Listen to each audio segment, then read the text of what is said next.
Confidence doesn't always roar. It doesn't need to prove itself, announce itself, or constantly demand to be noticed. Real confidence is quiet. It walks into a room and doesn't need to take up space to feel powerful. But insecurity? Insecurity craves attention. It's loud, restless, and constantly searching for validation. You'll hear it in the way someone speaks, that need to over-explain, to brag, to remind everyone of how capable, important, or superior they are. You'll see it in the subtle ways they compete with others, always trying to one-up, always needing to be right, always needing to win even when there's nothing to win. And if you pay attention, you'll feel it. That energy that says, I'm not enough, so I need to prove that I am. Insecure people often wear confidence like a costume. They know the words, they mimic the posture, they perform certainty, but deep down, it's all armor. They don't want to be exposed, they want to be admired. But here's what most people miss. Insecurity isn't just a silent struggle. It's contagious. Spend too much time around someone who constantly projects their doubts, and soon, you'll start questioning yourself too. Because insecurity doesn't stay contained. It seeps into the energy of every room, every conversation, every relationship it touches. And when you're not aware, you begin to absorb it. You start dimming your light to make them feel comfortable. You start second-guessing your wins because they make someone else uneasy. That's the power of unhealed insecurity. It manipulates. It's not always cruel or intentional. Sometimes it hides behind charm, humor, or self-deprecation. But at its core, it's a cry for control. A desperate attempt to mask fear with dominance, weakness with noise. You'll notice that insecure people can't celebrate others easily. Compliments feel like competition to them. They'll disguise envy as concern, criticism as honesty, and distance as boundaries. It's never really about you. It's about their need to feel significant. And the danger comes when you start believing their version of reality. Because once you internalize someone else's insecurity, you begin to play small, and that's how your confidence begins to erode. So, if you want to recognize insecurity, don't just listen to what they say. Observe what they need. Confidence doesn't demand. It exists.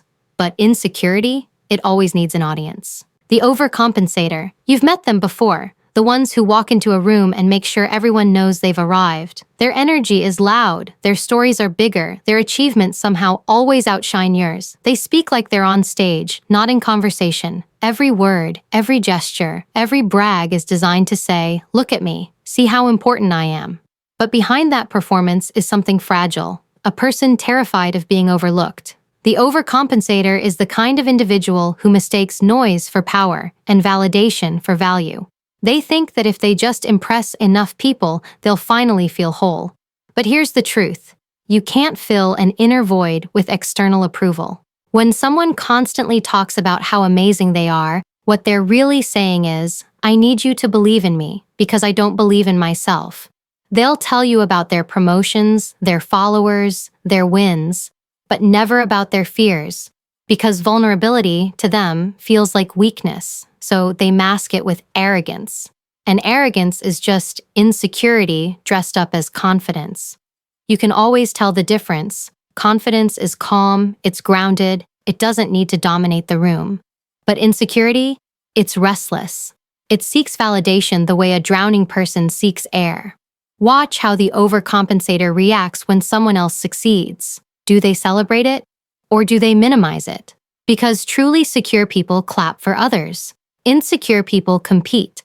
They'll subtly shift the conversation back to themselves. Oh, that's great, but let me tell you what I did. It's not about malice. It's about fear. The fear that someone else's light might expose their shadow. The overcompensator lives in comparison. Every compliment someone else receives feels like a threat to their identity. And that's why they exaggerate. They inflate their accomplishments, polish their image, and curate a version of themselves they think the world will admire. But when you strip away the performance, what's left? A person who doesn't trust that who they are is enough. And that's the tragedy of it, because overcompensation isn't confidence, it's camouflage. It's armor built from insecurity. The louder they are, the more they're hiding. The more they boast, the more they're bleeding on the inside. And if you pay attention, not to their words, but to their energy, you'll feel that imbalance. Their presence drains you, not because they're powerful, but because they're pretending to be. You might even find yourself questioning your own worth around them. That's how the overcompensator affects you. They create an invisible competition. Suddenly, you feel like you have to prove something too. That's how insecurity spreads. It makes everyone around it perform. But here's what you need to remember. Real strength doesn't announce itself. It doesn't need applause. It's quiet, steady, and self-assured. True confidence has nothing to prove and everything to give. It listens more than it speaks. It uplifts more than it competes. When someone truly knows who they are, they don't need to convince you. They don't need to exaggerate or dominate to feel valuable. Their sense of worth comes from within, not from how much attention they can command, but from how grounded they feel when no one's watching. That's the kind of confidence that inspires trust, not intimidation. So, when you encounter an overcompensator, don't get pulled into their performance. See through it. Recognize that what they call strength is often fear. Fear of being invisible, fear of being insignificant, fear of not being enough. And instead of matching their energy, stay centered in yours. Because the moment you stop reacting to their need for validation, you strip that need of its power. That's when you'll see the truth. Overcompensation isn't confidence, it's a cry for it. The critic and the controller. You'll know them not by their confidence, but by their constant need to point out what others are doing wrong. They hide behind judgment, behind sarcasm, behind that smirk that says, "I'm better than you." The critic and the controller live in a world where power means dominance. They need to be the smartest person in the room, the one who always has the last word, the one who decides what's right and what's wrong. But this obsession with control isn't power, it's fear. Fear of losing relevance, fear of being exposed, fear of realizing that they are not as secure as they pretend to be. These people thrive on control because control gives them a false sense of safety. When they can dictate how others act, think, or feel, they can avoid facing the chaos within themselves. The critic tears others down, not because they see flaws, but because they can't stand seeing others rise. They disguise it as honesty or just giving advice, but their words are crafted to make you shrink just a little, to plant doubt where there was confidence. It's not about helping you grow, it's about keeping you beneath them. Because to the insecure, equality feels like a threat. They micromanage, they nitpick, they find fault in everything around them because it distracts them from their own imperfections. You'll notice that they never really praise anyone, at least not sincerely. Compliments from them often come with conditions. You did great, but there's always a but. Always a way to remind you that you're not quite enough. That's how they maintain control, through subtle reminders of superiority. It's emotional manipulation disguised as leadership. But if you look closer, you'll see the cracks. Truly confident people don't need to control anyone. They inspire, they empower, they encourage independence. But the critic and the controller, they need dependency. They want you to question yourself so that you'll look to them for approval. They'll build you up just enough to keep you close, then tear you down the moment you start standing too tall. It's a cycle of validation and withdrawal designed to keep them feeling powerful and you feeling uncertain. The irony is, the more control they try to have over others, the less control they have over themselves. Their emotions run them. Their insecurities dictate their behavior. You can feel it when you're around them. That tension, that edge, that sense that you're always walking on eggshells.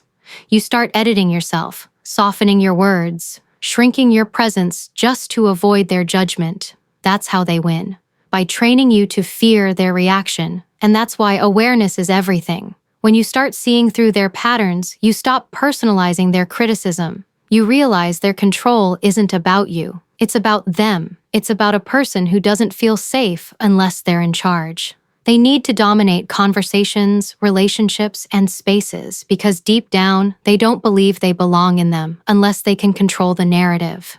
Their power is fragile. It collapses the moment you stop giving them permission to define you. So pay attention to how they operate. They'll often use guilt or shame to maintain influence. They'll twist your words, question your motives, or accuse you of being too sensitive when they're called out. It's a defense mechanism, projection in its purest form. What they accuse others of is often what they secretly battle within themselves. The critic condemns because they fear judgment. The controller dominates because they fear rejection. Every act of control is an attempt to silence their own inner chaos. You can't change them. That's their work to do. But you can protect yourself by refusing to engage in their games. Don't explain. Don't justify. Don't beg for understanding. The moment you stop trying to prove yourself to them, you reclaim your power. Because real strength isn't about controlling others. It's about mastering yourself.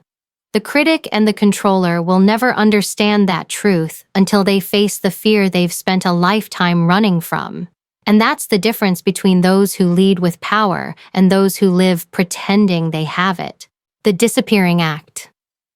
Sometimes insecurity doesn't show up loud. It disappears. It doesn't attack, it retreats. You'll know this type of person by their silence when accountability is needed, by their sudden distance when responsibility calls, and by their vanishing act the moment things stop serving their ego. These are the people who talk big when life is easy, but vanish when things get uncomfortable.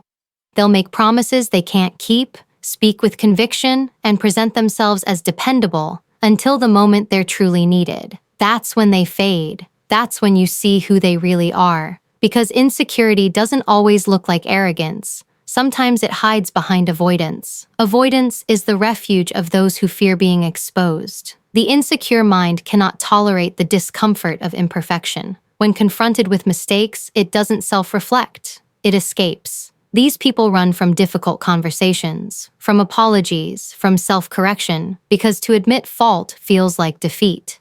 They'll ghost you, they'll go silent, they'll pretend nothing happened. And when they return, they often rewrite the story. Not to own their actions, but to justify them. Their ego demands protection, not truth. Accountability feels too heavy, too personal, too threatening. So, they disappear instead of dealing. What makes this dangerous is the emotional confusion it leaves behind. You start to question yourself. Did I do something wrong?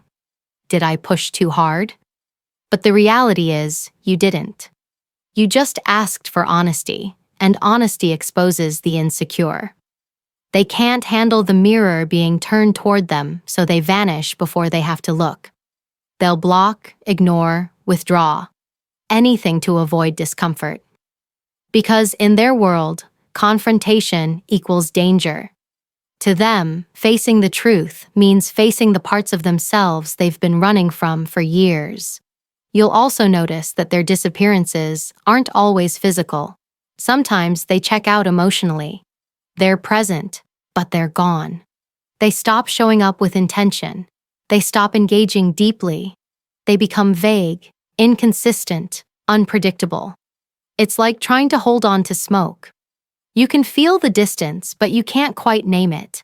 That's because insecurity creates emotional inconsistency. It keeps people swinging between wanting connection and fearing exposure.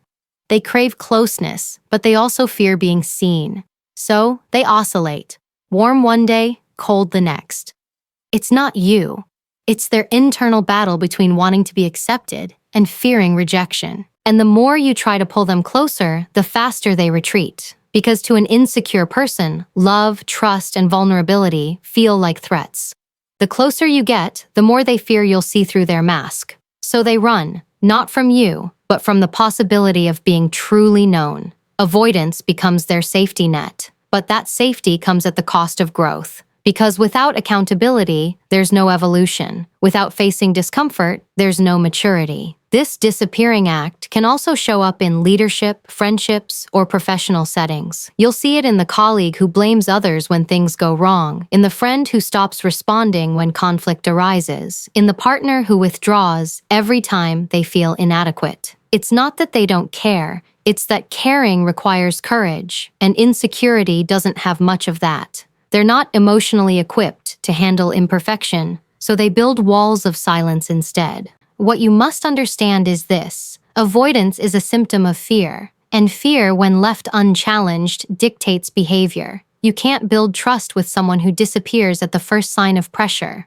You can't rely on someone who runs from accountability. And you can't heal a relationship when one person refuses to stay present in discomfort. Because growth demands honesty. It demands endurance. It demands presence, even when the truth stings. So when someone disappears, don't chase. Don't explain yourself over and over. Don't beg for understanding. See it for what it is: an emotional retreat. They're not rejecting you. They're protecting their illusion. Because deep down, they're terrified of being seen without it. Their silence says more than their words ever could. It says, "I can't face myself yet."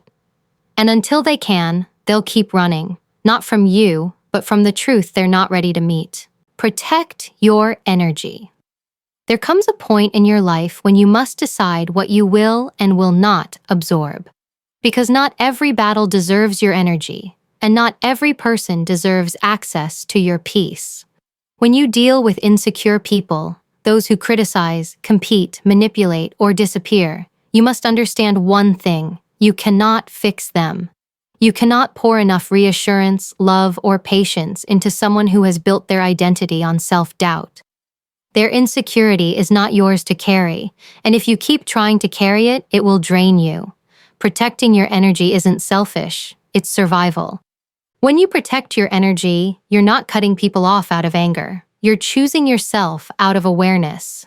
You start to recognize the difference between empathy and enabling. You stop over-explaining, stop apologizing for existing, and stop shrinking to make others feel comfortable.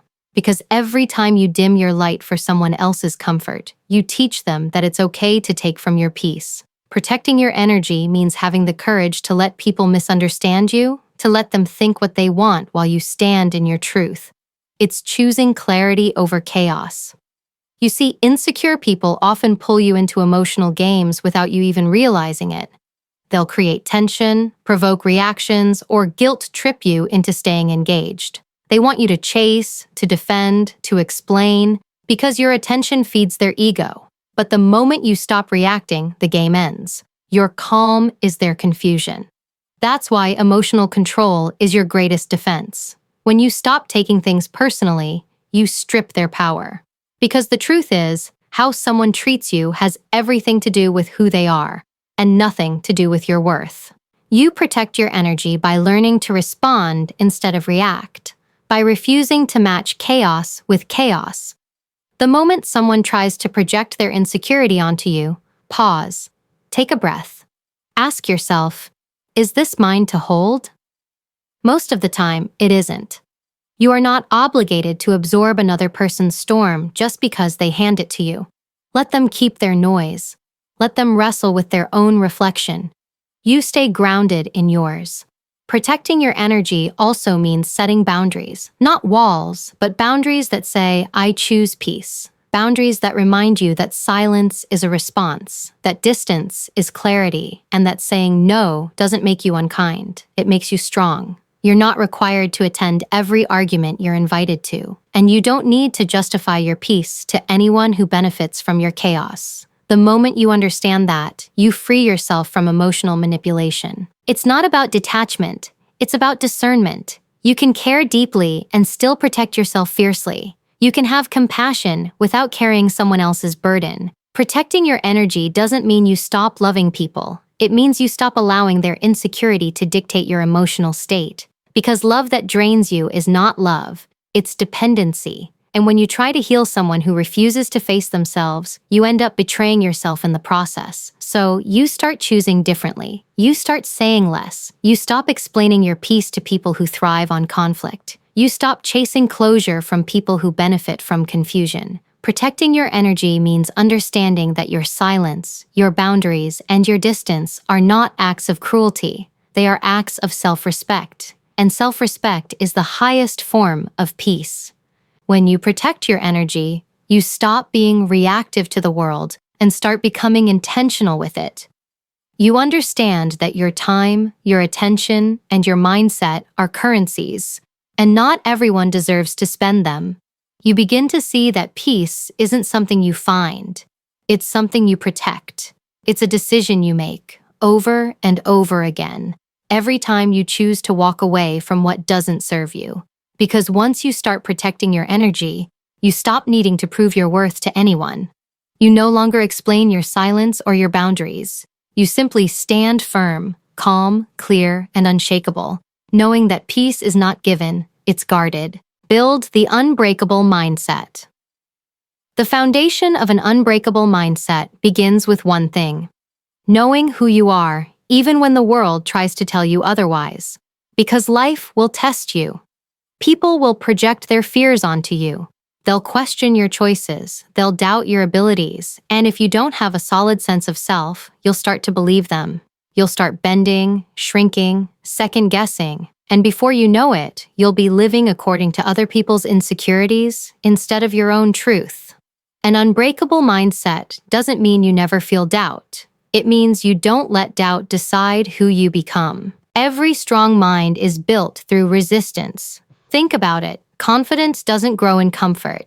It grows when you push through discomfort and realize you didn't break. When you've fallen and gotten back up. When you've been misunderstood but stayed true. When you've been underestimated yet continued to rise. That's when resilience takes root. Confidence isn't built in applause. It's built in silence. It's built in those moments when no one sees your effort, when no one claps for your consistency, when no one understands your vision, but you keep moving anyway. That's what strength looks like. Building an unbreakable mindset means mastering your internal dialogue. Because your mind can be your greatest ally or your worst enemy. Every day, you're having a conversation with yourself, and what you say in that conversation determines everything. Insecure minds look for evidence that they're not enough. Strong minds look for evidence that they're growing. So when your mind starts whispering, "You can't do this," you must respond, "Maybe not yet, but I will." You don't silence your fear. You outgrow it. You replace it with discipline, with truth, with faith in your own capacity to adapt and overcome. This mindset also demands emotional control, not suppression, but mastery. Because an unbreakable mind isn't ruled by temporary feelings, it's guided by long-term purpose. You learn to pause before reacting, to observe before responding, to let silence speak louder than emotion. That calm isn't weakness, it's power. It's what separates those who crumble under pressure from those who lead through it. The world belongs to those who can stay steady when everyone else is falling apart. To build that steadiness, you must become comfortable standing alone. You must learn that solitude isn't loneliness, it's space for clarity. When you can stand in silence with yourself and feel peace instead of panic, you've already won half the battle. Because most people seek constant distraction, noise, validation, attention, anything to avoid meeting themselves. But you must face yourself daily. You must ask, what am I feeding my mind with today? Doubt or direction, noise or nourishment? Because whatever you feed grows. The unbreakable mindset also comes from humility. It's not about thinking you're better than others. It's about knowing you don't need to prove that you are. True strength doesn't seek superiority, it seeks stability. It doesn't need to win every argument or be seen as perfect. It finds peace in purpose. It values growth over recognition. It understands that mastery is a lifelong process, not a moment of praise. That kind of mindset can't be shaken by criticism, because it's not built on approval. And when you build that kind of mental foundation, you stop chasing control. You start owning presence. You stop overreacting to others' behavior and start responding from your truth. You stop trying to manage how others see you and start managing how you see yourself. You realize that confidence isn't a performance. It's alignment. It's the quiet certainty that says, I know who I am and I know where I'm going. That's the essence of an unbreakable mindset. To walk through chaos and still stay centered. To be doubted but not discouraged. To face rejection without resentment, to lose and not lose yourself. It's the power to stand in your truth even when it's uncomfortable, even when no one agrees, even when it feels like the world is pushing back. Because strength isn't about being untouched by life. It's about remaining unchanged in your integrity, no matter what life touches. Insecure people seek control. Confident people seek peace. And in life, that is one of the most important distinctions you'll ever learn. Because control is rooted in fear. The fear of not being enough. The fear of being overlooked. The fear of losing power. But peace? Peace comes from strength. It comes from knowing that you can face life as it is, without needing to dominate it, without needing to prove anything to anyone. When you start walking in peace, you stop letting other people's chaos dictate your state of mind. You stop reacting to every jab, every insult, every projection that comes your way. You begin to understand that how others behave says everything about them and nothing about you. That's what true power looks like. The ability to remain grounded while the world around you shakes. You stop explaining yourself to people committed to misunderstanding you. You stop chasing validation from those who couldn't even see your value if you handed it to them. Because peace doesn't argue. It doesn't defend. It doesn't compete. Peace simply is. It's a quiet strength, the kind that doesn't need to be seen to be real. You feel it in your posture, in your tone, in the way you carry yourself through life. There will always be people who try to pull you into their drama, their insecurity, their need for control. They'll poke, they'll provoke, they'll try to get a reaction because that's where they feel power. But remember this, reaction is energy. And when you react, you give it away. The moment you learn to pause, to breathe, to stay still when someone tries to pull you into their chaos, that's when you realize just how much strength you've gained. You no longer dance to the rhythm of someone else's insecurity. You move to the steady beat of your own peace. Choosing peace doesn't mean you become passive. It means you become powerful enough not to be provoked. It means you know when to speak and when silence says more. It means you choose your battles with intention, not impulse. Some people will mistake that for weakness. Let them. You're not here to convince anyone of your strength. You're here to embody it.